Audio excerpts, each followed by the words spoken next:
This is the first 10 feet of the 378-mile Washington Rocklander route, which you can download right now. I invited 3 subscribers and 2 friends to come out with me on a 4-day expedition that is super wild. You get to see a ton of Washington. We're going to see lots of rocks, epic camping, huge views, and this is as good a route as you could possibly ask for if you like to rock crawl and camp at the same time. The Washington RLR starts at Reeder Foothills, and this is a place that I absolutely love. But if you don't like big rocks, this place is not for you. We ready? Yeah, you're good. That is an Isuzu Rodeo. And yeah, he's struggling right here a bit, but if you watched me try to go through this, I struggled as well. I didn't have to use winch, but I also have 39s, he's only on 35s, and I chose Ryan specifically because I thought that this Isuzu would be a good example for those of you that are wanting to come and run the Washington Rocklander route to see like what types of vehicles are going to do well, what types of vehicles are going to not do well. So I have a wide variety of vehicles that you can watch, and then you can make a decision that, you know what, the JK seem to do pretty good. Maybe I should bring my JK.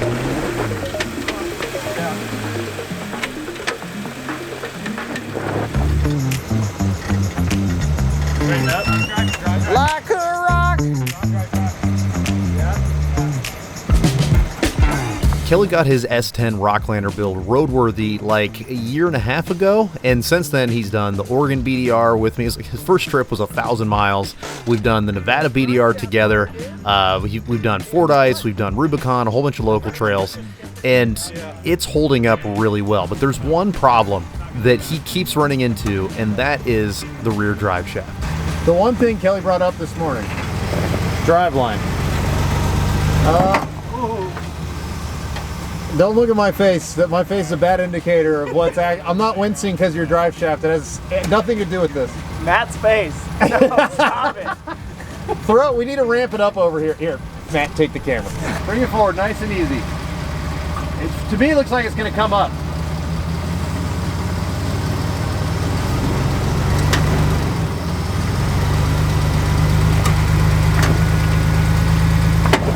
I still see light underneath it.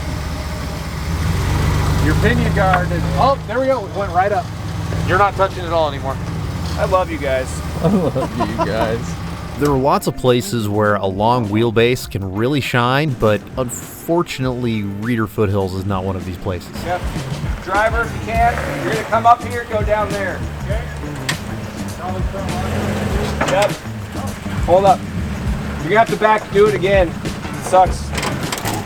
Try and get over farther. Yep. As someone who has spent a lot of time in a dedicated rock crawler at Reeder, I can tell you that the trail we're on is easy if you have a dedicated trailered rock crawler. But if you have something that's capable of camping out of and driving for like thousands of miles down a highway, that's where the rock landing fun begins. Can you keep yourself comfortable on a multi-day trip, like live out of your truck, go freeway speeds, and still be able to tackle trails like this? And I think that this trail it's a really good wake-up call for everybody just to see like how our rigs are gonna perform throughout this trip. But I'm also starting everyone with one of the more difficult sections if you've got like an overland build. What size motor's in that thing? 3.2 liter. Big block? Yeah. Damn. I plan on doing like a mini walkthrough every night at camp throughout this trip. So if you're seeing this super sweet Bronco or this old Wagoner or this Rodeo and you want to learn more about it, we're going to be answering some of those questions throughout the video. But for now, we're just trying to get from the start point to camp, which is like a couple hundred miles away. We've got a ways to go, so we have really got to start scooting through this trail so that we can make it to camp before nightfall. So many years of wheeling a Jeep TJ, and I stretched it out to 103-inch wheelbase. It's still, I'm not completely used to wheeling something. It's 129 inches. But, you know, there's certain aspects, like right now I'm climbing, and this extra wheelbase it works so well. But then, gosh, you get into some of these big rocks, I need more belly clearance, and I said that on the last Rocklander route too.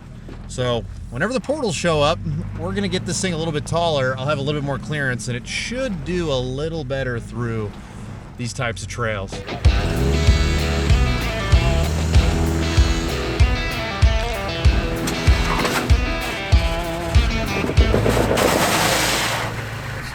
problem. Oh, that was a gooey. That was gooey. That was a gooey step. It won't go into gear, and there's no clutch or anything. It runs though, right? Yeah. It runs, it just doesn't go? Okay. And then it looks like the shifter and all that other stuff is kind of pushed up into the console here. Gotcha. So the TK is probably neutral. First mechanical failure of the trip, but lucky for us, we think it's going to be an easy one. We're going to winch him off this rock because when you look underneath, the rock is pushing up on his transfer case, which is pushing all of his linkage and everything like out of whack, and so we think that he has nothing but neutrals because the T-case has been forced into neutral. And sure enough, once we pulled him off, everything started working again, which is good.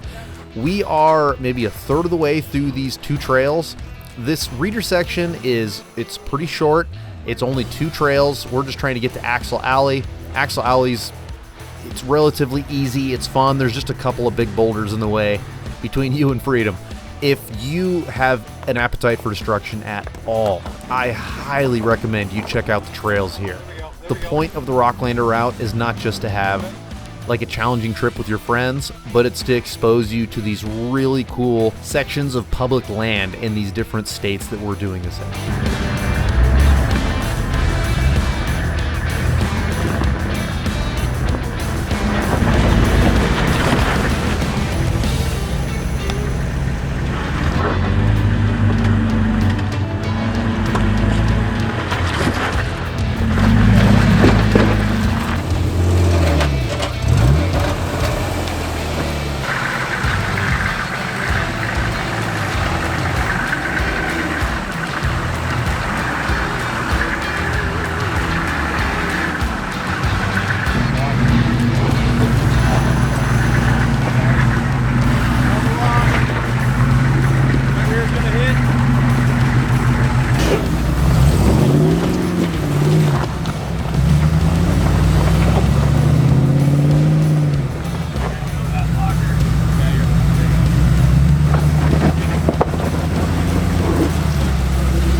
Come on now.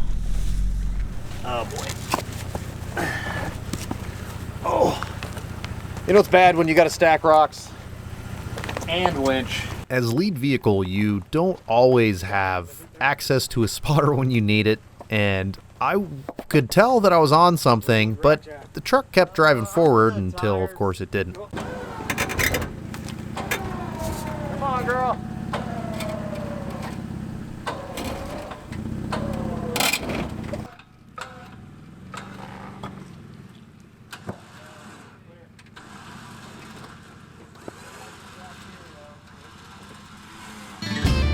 The next part is the scary part, and that is airing back up, investigating what you have done to your truck today, and then hitting the road. You want to be able to go 70 so you can get to the next place, you know, as quickly as possible. And unfortunately, we did run into some problems. Which rig is it? The Wagoner has a locked up brake caliper? Yeah, Nate the Wagoner, sounds like on the radio, what I heard is that it's smoking again and there's a locked up brake caliper. So I think he's got oil coming out somewhere that's getting on exhaust and also a locked up brake. Double smoke. Dang. Yeah, what it sounds like, but I didn't see it. They're behind me a little bit and then you're in front of me a little bit, so. Okay. Well, we're going to sit here. We're at a place called Deception Falls. You'll see the sign, you'll see us when you come around the corner, so okay. Just keep us updated. Yeah, once I hear come on the radio, I could probably back up a little bit, but I don't know if I can get to them. You know, I could also zip around real quick and we could come take a peek at this thing and see if we could help. Well, although a bunch of dudes standing on the side of the freeway is not really any better than 2 dudes standing on the side of the freeway. Yeah, I mean, there's 3 of them back there, 3 rigs and 4 people, so they could probably handle it. Well, if they need anything, will you relay that to us? Yeah, well, I'll make sure that I can hear the radios and everything, and then I'll let you know. Thanks. Once again, we got super lucky with our mechanical issues, and this was as simple as a froze brake cable, like just a e-brake cable, and a diff that was just slightly overfilled and puking out a little bit of fluid. So this was not a big deal. We're back on the road, we're ready to hit a gas station. And by the way, whenever you download the free Rocklander route, you will see that I've got a bunch of waypoints along the way of gas stations. I've got like some spots to air up and air down. And up to you though, as far as where you're camping. I'm not going to tell you where to camp. There are probably thousands of campsites along this route. So find one that works best for you and your crew and have fun. And that's what we're doing. Right now, we're going up to a spot that I've been to before. I'm hoping it's open so that we can set up camp, have some food, and everybody gets a chance to get to know each other.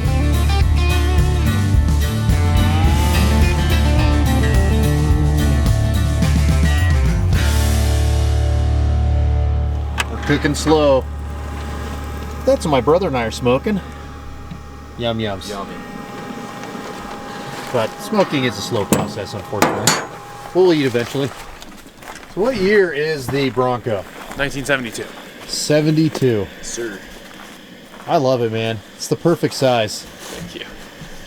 You said it was 110-inch wheelbase? Yeah, 110. Any idea what it weighs? Oh, no. You know, I passed so many of those Catskills on the way here. I thought about pulling over and testing it, but I never did. I'll probably do it on the way home if I can. If I had to guess, probably too heavy. Too heavy? Yeah. I don't know, man. It's very, very planted. But It's it feels simple, like, but it does have a lot of heavy parts. It's got all the good parts in it. yeah, the Magnum 205 weighs a ton, so that's a big bulk of it right there alone, I feel like. But at least it's nice and centered. With the Dana 60 front, 14-bolt rear, beadlocks, 40s, triple sticked, V8, this Bronco has it all, including epic looks. It's just so sweet. My favorite part, honestly, though, is the interior. It's got such a utilitarian, classic, old school, like race truck kind of vibe in there, and it totally reflects the owner with just simple camp setup, simple, super strong truck. I love this thing, and it's just an example of how this trip that we put together has something for everybody. Now, for those of you that are Rocklanders, but you're more on the not simple side, you've got to check out this meal that my brother and I put together. The big reveal. Oh, yeah. Boom shakalaka. Oh. We've got ribeye, smoked ribeye, and bacon wrapped Jalapeno with cheese and with sausage. cheddar and stuffed with cheddar and sausage for some reason.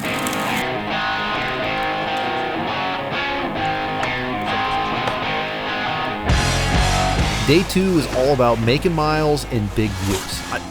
It's basically a road day, but I don't want my road days to ever just be like 500 miles of highway. This is going to be a ton of dirt road, and we have a lot of miles to cover before we get to camp tonight. None of us want to set up in the dark. So we're going to buzz through this beautiful mountain range. I think it's called Tabletop, something like that. The locals, I'm sure, will tell me in the comments. And we're going to head over to Ellensburg. Ellensburg is going to be the next refuel spot. We're going to be able to get any last-minute supplies, extra beer, whatever people decide that they want there. And then we're going to head to the dry section of this trip and go through a really cool Pacific Northwest style desert.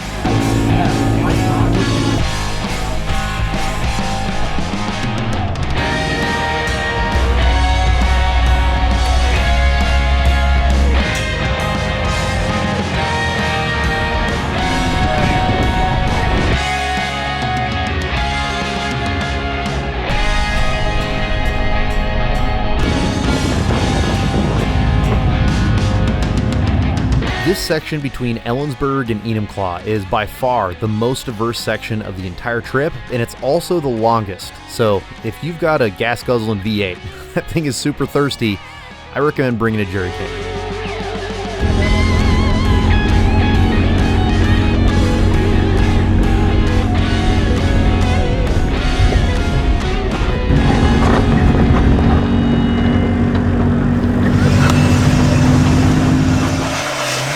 Hey Kelly!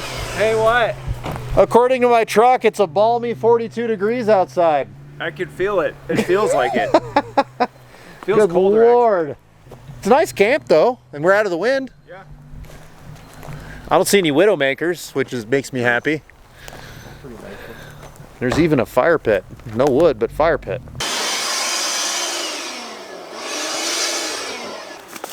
This has become one of my favorite trail tools. I use it to suck all the air out of my air mattress. It's one of the self-inflating ones. I blow up the air mattress, of course. It stokes fires, cleans things off. You can point at your kid's face if you want them to just, if you want to pick on them like I do with my kids. It's been a good tool for the trail. So what year is it? This is a 1998 Isuzu Rodeo. 1998.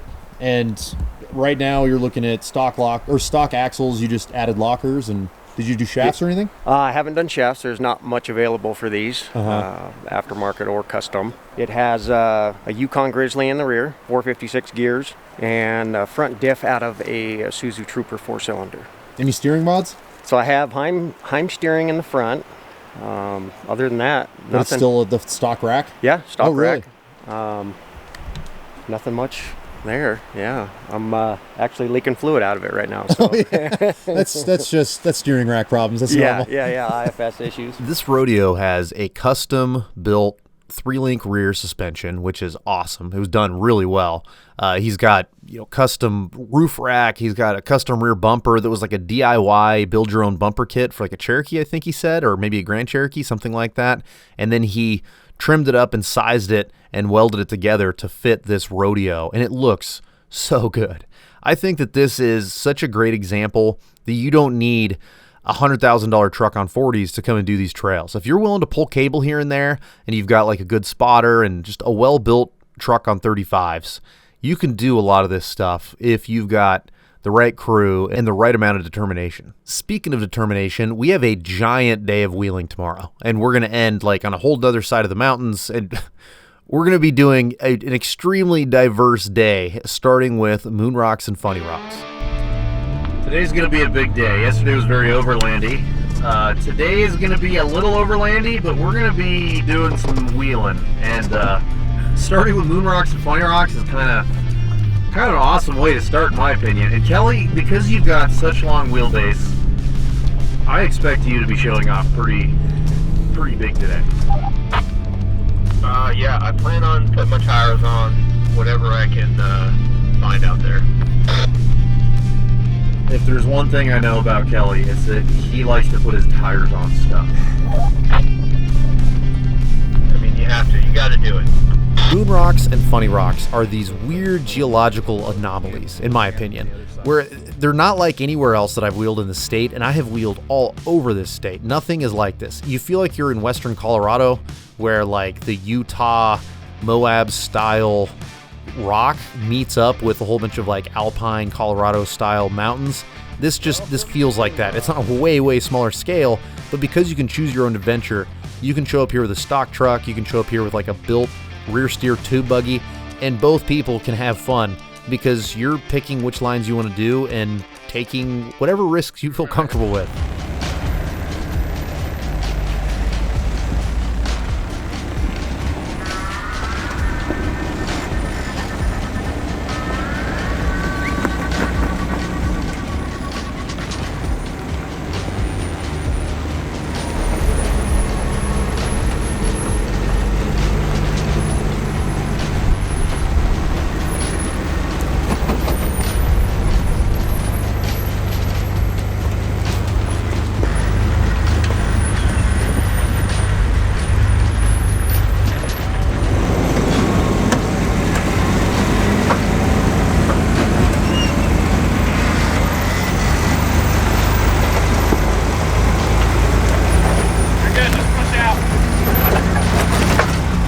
What I love about moon rocks is there's so many options. We're going to be doing just medium level stuff today. Obviously these aren't buggies anyway, but you got to wheel for the week, not for the day, as they say in Ultimate Adventure. And this is definitely a good example of that, but it doesn't mean you can't have a ton of fun at a place like this.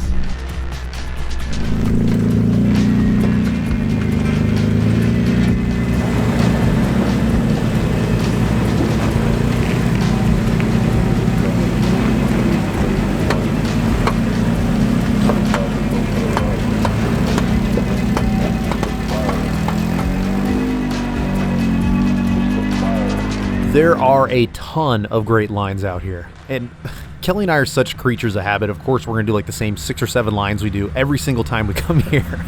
But it's really fun to show people some of these spots that we've discovered over the years. And we are going to go play around in an area that's on the other side of Moon Rocks. And this is a place we used to play around at all the time in our TJs, but this will be the first time we've tried to squeeze our huge Overland rigs into, and I'm pretty skeptical. But like Kelly says, you just got to put tires on.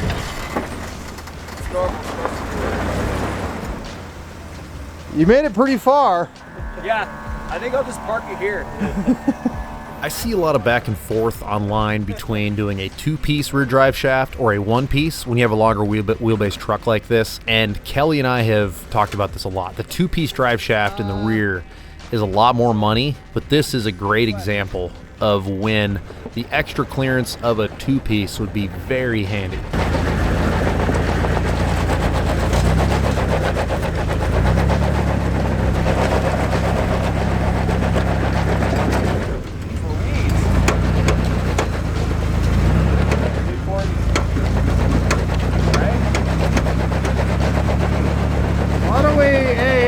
Stop. Why don't you take a peek under there? We pull you out and we forget this whole thing ever happened. Yeah. Just barely scrape paint off, you'll be all right. I mean, it already was bent a little bit. Rust-Oleum makes drive shaft in a can. Yeah. It's semi-gloss. Does it fill the dents too?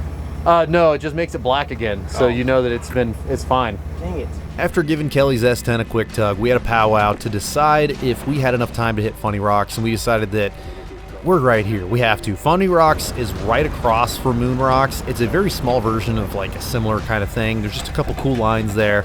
So we're going to go play on that real quick on our way up to a place called the Little Rubicon. And the good thing is there's like trails between here and the Little Rubicon. So we're actually going to be doing wheeling throughout the day. And then once we get past Little Rubicon, it's just going to be all hands on deck to go get fueled up and head to camp as quickly as possible. This is a huge day.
While we're navigating our way through Natchez, this is the perfect moment to bring up today's sponsor, which is Onyx Off-Road. I planned this entire trip, all of us plan all of our entire trips with Onyx Off-Road. I'm routing this entire trip with Onyx Off-Road.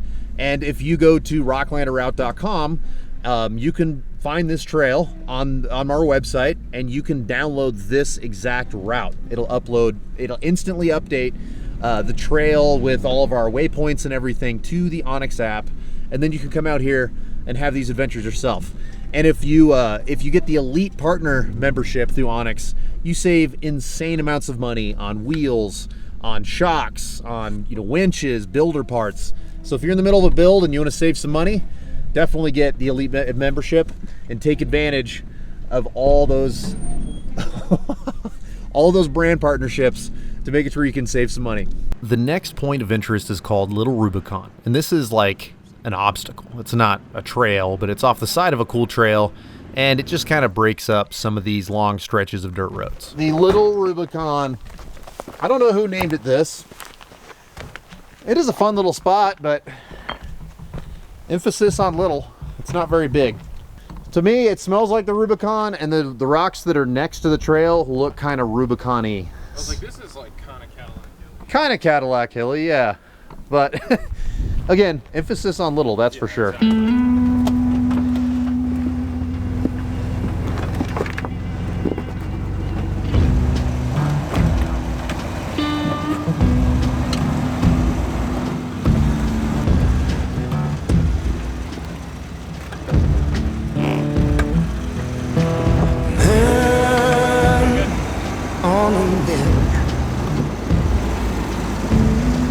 This whole world pushed you to the edge.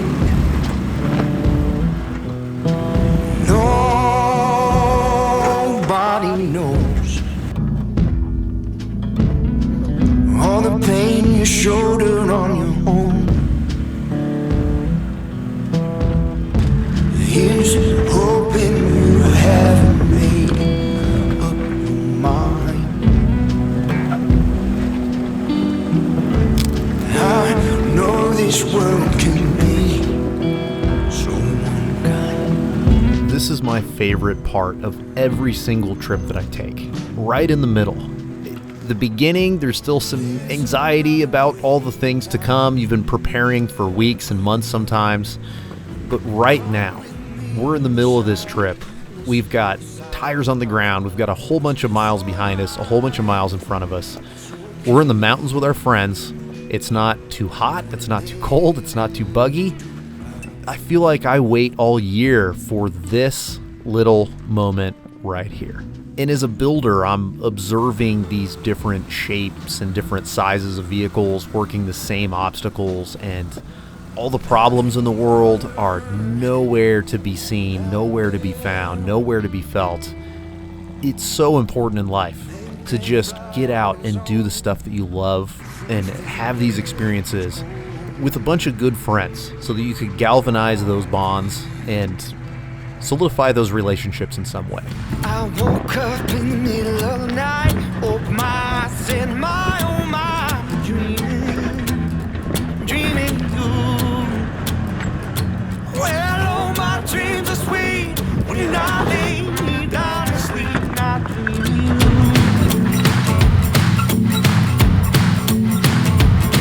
Don't give me no fuss, don't give me no fight. It's only one thing in the middle of the night that's dreaming you. Well, all my dreams are sweet when you're not laying me down to sleep, not dreaming you. What'd that miss? Well, going up to 55, we can see if that drive shaft is vibrating on you. Yeah, it's exactly the same as before. That must have just taken only paint off. Nice. So your drive shaft damage from day one is still holding solid, but your drive shaft damage from, are we on day 3? Yeah, day 3 doesn't seem to be affecting it. Correct. The next place that we're going to is a place that's very near and dear to my heart. It's a place that I have been going since I was 19. It's like I've been camping and wheeling here since I was 19 years old, but we just don't go here very often. So putting it on the Rocklander route just seemed like a good move for those of you that maybe aren't from here, because it's not a super hardcore place to wheel, but if you have a bigger bodied vehicle, it's very technical, and the views of Mount Rainier are absolutely spectacular. But before we get to that point, we do have one more vehicle that we need to do a walk around on. Get close enough to get audio. So what year is the truck? Just tell me about it. What year is it? Like, what axles did you put in it? What motors in it? That kind of thing. This is a 1986 Jeep Grand Wagoneer. It was a Forest Service ordered Jeep from, so it has a lot of weird options on it, which is kind of cool. Probably some Forest Ranger used to drive this around. It's got a Chevy Dana 60 in the front, 14 bolt in the rear, 513s, mechanical lockers front and rear, 40s, Nitto 40s with Hutchinson beadlocks. It's got a 6.5 naturally aspirated diesel and a NV 4500 and a 203-205 doubler. And it's got Tahoe lease in the rear, stock Wagoneer springs in the front with some extra lease added. It's got Hydro Boost and Ram Assist, kind of the normal. A lot of body damage. Yeah, I bought it pulled it out of a backyard in Tacoma, Washington, and had 31s on it and a cracked frame. So here it is now. This is our 4th day of a 4-day trip, and doing Evans Creek and Elbe on the same day while it's wet at the end of a 4-day trip is like as mean as you can get to your trucks. I think that this is probably the most torture that we're going to put on our vehicles all week. And Evans Creek, you know, it's slippery, it's a little slimy, there's some off-camber spots and whatnot. So horsepower can be your friend in different places, but it's not as hard as the rocks of Elbe. But in any case, the combination, I think, to try to tackle these 2 parks in one day is very ambitious, and we were playing with fire. In some days of dirt bag, black eye. And if he swings at me, then I'll put that sucker's leave. I'm feeling mean, I'm feeling mean. I'm feeling mean. I'm feeling mean.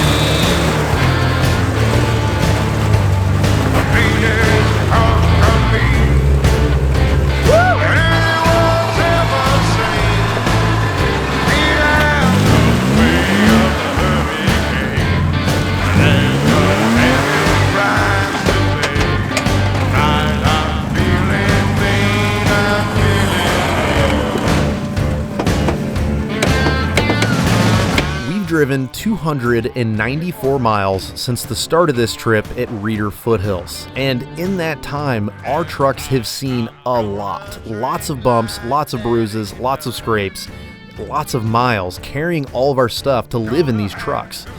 To do that and then like coat everything in a very unhealthy layer of just mud water is really rude to do to a truck that has lasted this long. Luckily, we make it all the way through without anything coming apart in a water hole, which is great, and then we end up working our way down to Elbe Hills, which to me is the final boss. These are going to be the most serious rocks of the entire trip, and the rocks that I'm going to do are completely optional. You don't have to, but I feel like I have to. I want to put a bow on this trip by really pushing this truck and showing what it's capable of. Give my brother a break. He's been helping me film so much on this trip, so he's gonna drive the Tacoma and hopefully be very nice to it. It's hard to see out of on trails like this, but most of the stuff out here isn't so bad. We'll see. Yeah, sunrises. This has been very well maintained recently, you can totally tell. So this should be pretty easy, and then I get a little exercise.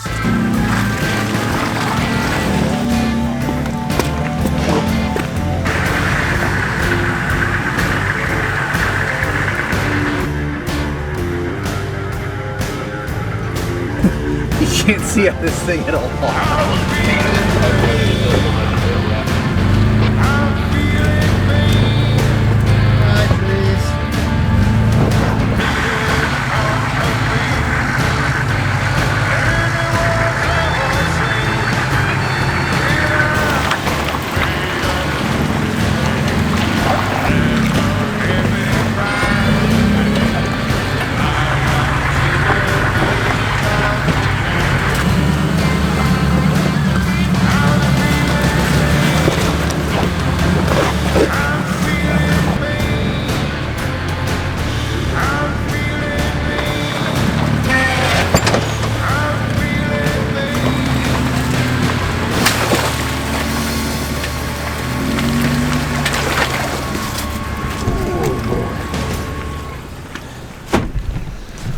The older rock pile. I personally am a big fan of the rock pile, but the rock pile changes often, and it takes casualties often as well. I've seen some crazy stuff break, because as you can see, it's all covered in slime, and it goes for a long ways. And with all the people that come through here every weekend, it just makes it to where there could be, I mean, that's a hole that's been dug out since the last time I was here. Actually, this all looks way different from the last time I was here, now that I'm looking at it. So we're gonna walk it and decide who's gonna do this. This is not really a overland friendly section, or maybe even not even a Rocklander friendly section. But this is most definitely perfect for those of you that are rock crawlers that want to run this route.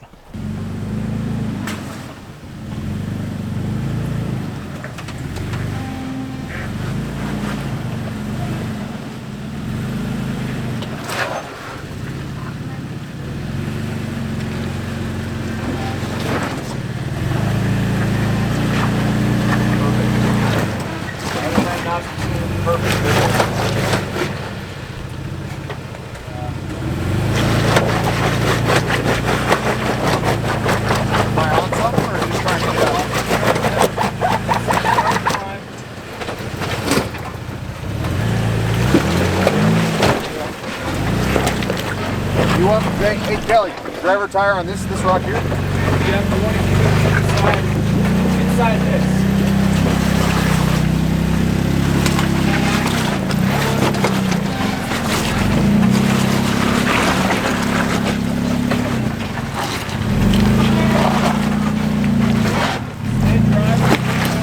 I definitely drive different in an overland truck versus a rock crawling truck. And if you don't believe me, watch this.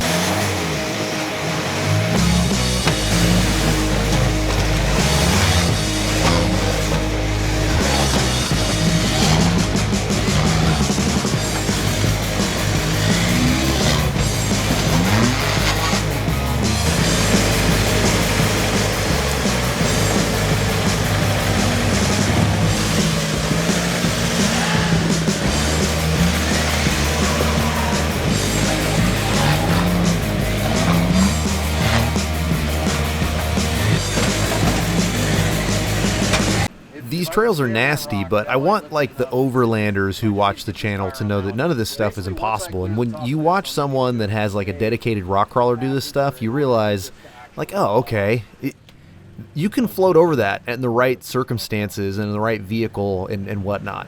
So obviously, when you don't have a trailer to bring you home, you've got to wheel different, and that's what I'm doing here. I'm being very thoughtful as to where I place my tires. I don't want to break something on this because the rescue effort whenever people break on Alder rock pile is ridiculous. But this is not like an impossible trail, folks. This is a fun trail. So if you want to start flirting with rock crawling and you've got a good group around you, this is a really good place to kind of get your beak wet in what it feels like to do stuff like this. Keep shrugging your shoulders like, I mean, I guess like I think you're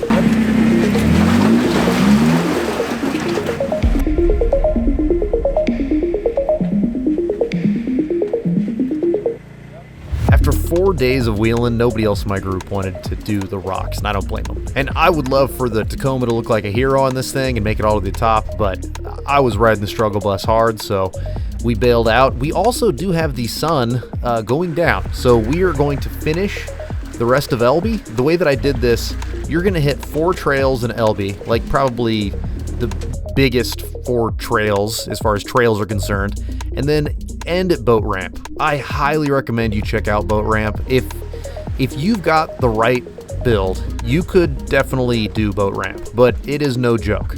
People that have full-on rock crawlers break on Boat Ramp all the time, so don't think you need to take your Overlander up there.